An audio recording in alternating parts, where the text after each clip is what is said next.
And he had like 2 people already filming from like 2 different angles.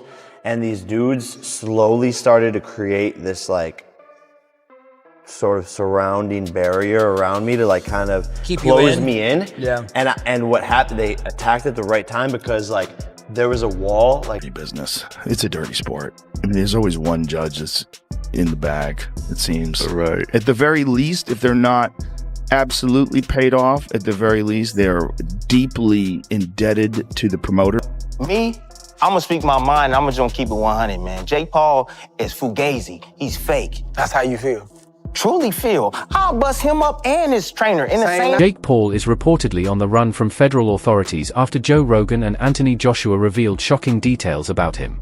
Jake claimed that the investigation stems from multiple controversies and allegations connected to his boxing matches, putting him under heavy scrutiny. In the bag, it seems. Right. At the very least, if they're not absolutely paid off, at the very least, they're deeply indebted to the promoters.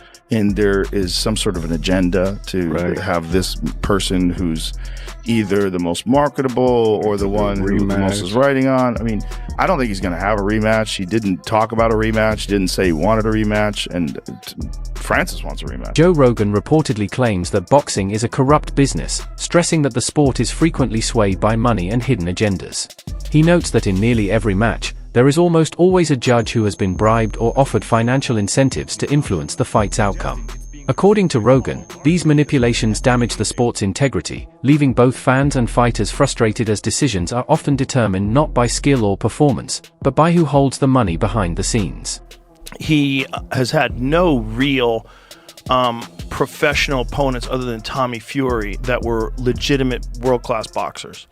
I don't even remember what happened in the Tommy He lost a close decision, but it was a good fight. It was a good fight, though. He's a good boxer. If he wasn't a YouTuber, people would be way more impressed with him. Yeah. The problem is he was like a famous kid, and then no one took him seriously. Yeah. But oh, and then he started too with like more spectacle-ish fights. People were like, "Oh, this is you." He fought, you know, Nate Robinson, like a basketball player. But the thing is, he knocked Nate Robinson He knocked him dead, the fuck out. and it's the way he did it that I was trying to tell people. I'm like, no. That was skillful. So like there's like boxing matches where you see 2 guys just slugging it out, one guy lands a punch, and yeah, he landed a good punch. What Jake did is he slid back and landed a punch. Yeah. It's like the athleticism along with the intelligence, the technique. I'm like, he's not even doing it that long. And he's also hyper competitive, even though he's wealthy. Yeah. You know, like you would assume that wealth would take away your drive for But competition. it hasn't, yeah. He's also nuts, right? Just Yeah. the fact that he's willing to fight the 2-time heavyweight champion, former Olympic gold medalist. Yeah. A guy who's gigantic in his prime, built like a Greek god. Yeah. And you're going to stand, and he's a 1-punch killer. And you're going to stand in front of that guy. And he avoided shots till the 6th round. He just started getting tired. Yeah, his movement in that fight was crazy. It was very good. Yeah. It was very good. He was really keeping him moving around the whole ring, and then you can't afford to get tired. Joe Rogan further analyzes the fight, saying it resembled a controlled sparring session rather than a real battle in the ring. He explains that, despite brief moments of tension, the intensity never reached a level where serious injury seemed possible. According to Rogan, the fighters appeared to hold back deliberately, managing risk instead of fully committing. This, he suggests, shows how certain high-profile bouts emphasize showmanship and safety over true competitive danger. Then he didn't really win the fight, even if he ultimately does win the fight on the scorecards. Do you feel that sort of pressure to not just win, Anthony, but also knock Jake Paul out? Yeah, I understand. I really understand where they're coming from. I understand. I get it. I know the expectations and demands these fans have, and I respect it. If I didn't respect it, I'll be honest with you and say, nah, they're talking rubbish. But I do get it, because I hold myself in that same regard. So I need to do it. And that's my intent. Anthony Joshua reportedly states that he never agreed to any arrangements or concessions for his fight with Jake Paul. He reportedly told Jake and his team directly that he would not hold back at any moment. According to Joshua, he planned to start aggressively, keep constant pressure, and control the pace from the opening bell. He emphasizes that his goal was to test Jake completely, maintain intensity throughout, and finish the fight decisively, leaving no room for leniency or orchestrated outcomes. Severe brain imbalance that's going to lead you to addiction. It leads so many people to impulsive behavior. So many people become gambling addicts, drug addicts, alcoholics after their fighting career. Yeah. It's you could only take so much. And at a certain, like that one that he got from Joshua, say if you have like a punch card, you have like so many punch that you can get in your life, which I believe you do. I believe there's a certain number. That one was like 10 bunches. Yeah. That was like, there was a lot of concussions in that one punch. Sure. That was real damage. Like if someone's breaking your jaw in two places, the inside of your fucking head Before the fight, Joe Rogan reportedly expected that some sort of agreement or arrangement might exist, knowing the potential danger Jake Paul could face against Anthony Joshua. Rogan was aware of the huge differences between the two fighters, not just in size and weight, but also in skill and experience. He reportedly acknowledged that Joshua's superior strength and technique could pose serious risks for Jake, making the matchup exceptionally tough. According to Rogan, these disparities meant that any standard fight strategy would be difficult for Jake to execute safely, and careful planning or limitations might have been needed to manage the bout. Not just physical, it's psychological. And when you understand the psychological warfare, I did say to you that, Jake, what's going to happen? I'm going to see a time when I'm going to take your soul and you're either going to give up or you're going to get knocked out. And unless you have that instinct... After the fight, Anthony Joshua made a striking post-fight remark that quickly drew attention. He suggested that the knockout he delivered against Jake Paul might have been the only thing that ultimately saved him. Joshua explained that if the fight had continued, he would have methodically broken down Paul both mentally and physically. His statement highlighted just how much Joshua believed he could dominate, emphasizing the gap in skill and experience between the two fighters. This candid reflection set the stage for ongoing debates about the fight and its implications for both competitors. I can't knock your hustle when you built something outside of boxing and you said, hey, yo, I'm coming over here to the sport now and I'm gonna pick and choose who I fight. Y'all come follow me. If they follow him, man, I just understand what it is. I know what I'm looking at. You're not gonna fool me over here, save that stuff for them other people, because I'm not gonna believe that I'm the face of, no, you're not the face of boxing. I'm not giving you that because that's for a lifer. But that's what he believes. That's cool, I can't knock him for that. People believe a lot of things for a lot of different reasons. I'm just saying, you can do all the rah-rah stuff, that's your business. But I just know what I'm looking at, right? But on the monetary side and it being an event, the truth is that when he does fight, it does bring attention around the sport. People debate, they argue, people want to see the fight. Is it legit? Is it a Tim Bradley shared a blunt critique, openly calling out Jake Paul. Bradley dismissed Paul's career as mostly manufactured, arguing that his fights lack real competition. According to Bradley, the hype around Paul is driven more by spectacle than actual skill, and he criticized the notion that Paul should be seen as a serious contender. Bradley's remarks highlighted the growing skepticism among established boxing figures about Paul's place in the sport. Bigger, taller person, so keep taking the knee. First of all, your knee, you can get ligament damage. Remember when Julio Cesar Chavez Jr. was losing every round to Sergio Martinez, and then Martinez fell to the ground kind of weird? He messed up his knee. He was never the same fighter. So you got a broken jaw, but you could have tore ligaments in your knee by having a 260-pound man, fall on top of you because you keep making it sloppy and falling around and spilling about. And even if you don't like rupture something or tear a ligament or whatever, it's not really much better than someone leaning on you. Do you know how much energy you exert by having to be like 220 pounds or whatever, 216, and keep picking yourself back up?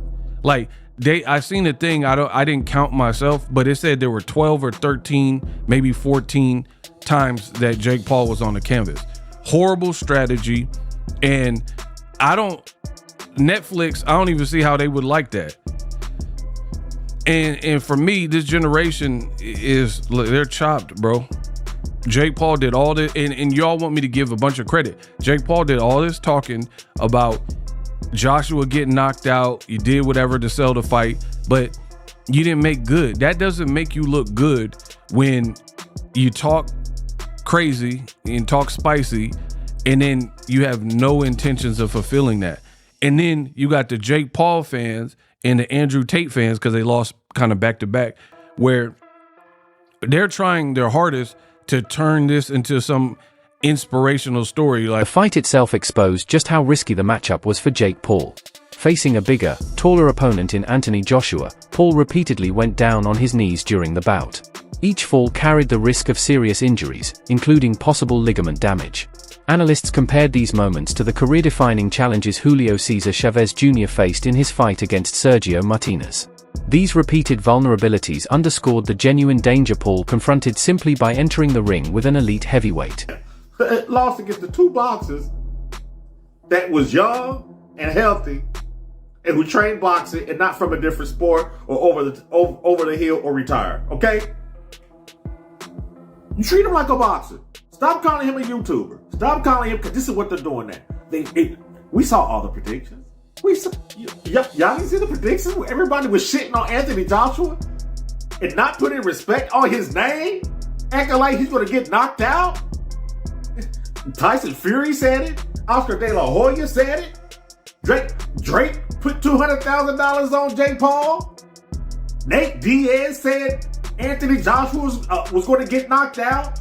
David Hay picked Jake Paul. Let's not forget, right at the press conference, they went on the whole panel and asked who would win, Anthony Joshua or Jake Paul. And everybody was saying Jake Paul. Ridiculous. We're going to get into the disrespect of Anthony Joshua.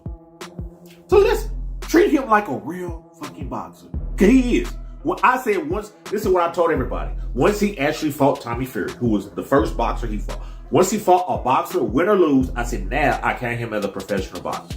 I'm not counting you as a professional boxer when you're fighting NBA players, other YouTubers, MMA fighters who are... Despite the risks he faced in the ring, Jake Paul confidently claimed that he had beaten Anthony Joshua, presenting himself as the victor. Analysts, however, were quick to dispute this claim, noting that Paul's performance depended largely on defensive tactics and sheer luck rather than clear superiority. Throughout the fight, he repeatedly went down on his knees and even fell to the mat multiple times, leaving himself exposed to danger. From a technical standpoint, these moments revealed major gaps in his ability to handle a seasoned heavyweight. Experts argued that such vulnerabilities made Paul's victory claim difficult to justify, suggesting his statements were far from accurate.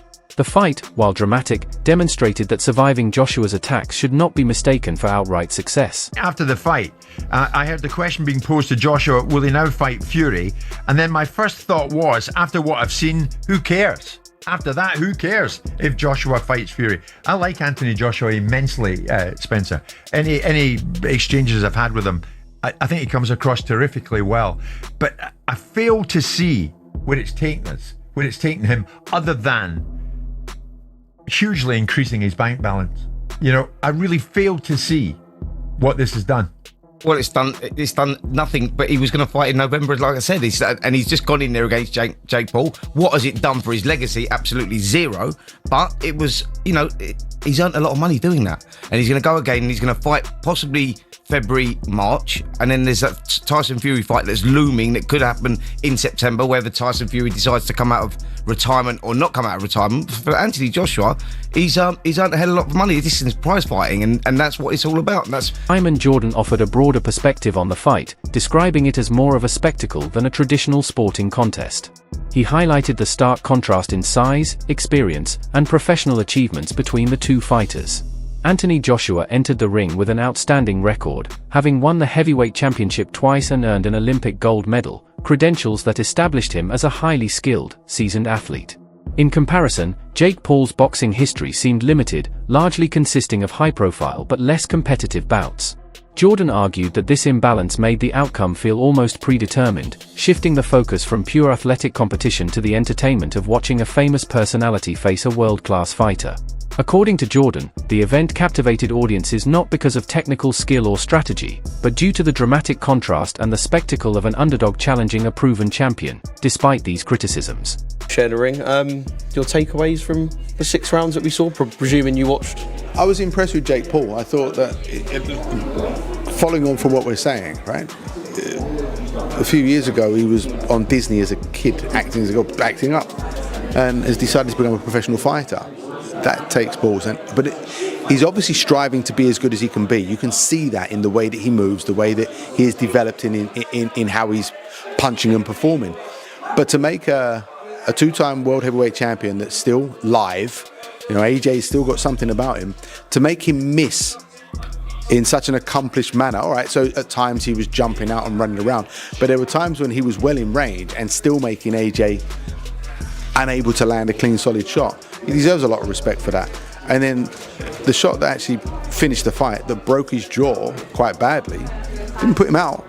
That shot he threw with serious intention has put a lot of professional heavyweights to sleep. He didn't go to sleep. He actually finished on his knees, didn't he? Laughing and spitting blood out of his mouth. So, like they say, it's a special type of crazy and a special type of brave to do it. But I actually, hats off to him, because he showed that he's developing some accomplished little skills in there to look after himself. The size difference is always going to fatigue him. I know everyone will come with the idea that, AJ should just go in there one round and smash him to bits, and that should be it. It was a big ring, right? Perhaps he could have cut the ring off a bit better, but would I be right in saying that regardless of skill level, if you forget about that with the two for a second, if someone is on the back foot and on their bike and doing what Jake was doing, it's difficult no matter who you are, no matter the kind of separation in skill level. It's a big ring, and you've either got to run at him and look like a novice yourself, or just... Adam Booth offered a more nuanced analysis. He acknowledged that Paul demonstrated moments of improvement, noting instances where he successfully made Joshua miss with clean movements. Booth saw significance in Paul's positioning and footwork, suggesting that these moments forced Joshua to reset rather than allowing him free rein to land his punches. This technical observation acknowledged that while Paul's overall chances were limited, he had shown tangible growth in his approach, a factor often overlooked in broader discussions about the fight. I don't think, anybody would fight for $100 million, but bro, he fought. I literally ran into Logan Paul in New York City, and I said to him, it was weird too, because I was going into a studio to interview Kamaru Usman for one of my shows, and Logan Paul was at the coffee shop. He's like, DC. I was like, what's up, Logan? Because he does a tremendous job in WWE. Yeah, Logan Paul does. I don't watch WWE, but I know that I do hear he might literally be the best professional wrestler in the world. Really? He's such an athlete, bro. Yeah. He's unbelievable. But I'm just stroking him right now. I swear to God, bro, it's unbelievable how good the kid is. Okay. From the moment he started doing it, he was really good. He can cut a promo, huh? Like, he got up with kids say promo. He's got a promo, but he's also good in the ring. Okay. He's really athletic. I said to him, I go, what type of safeguards do you have in place to make sure he doesn't get his head knocked off against Anthony Joshua? He's gonna fight Gervonta Davis, who weighed in at 137 2 fights ago. So now you're gonna go fight Anthony Joshua, who weighs all of 250?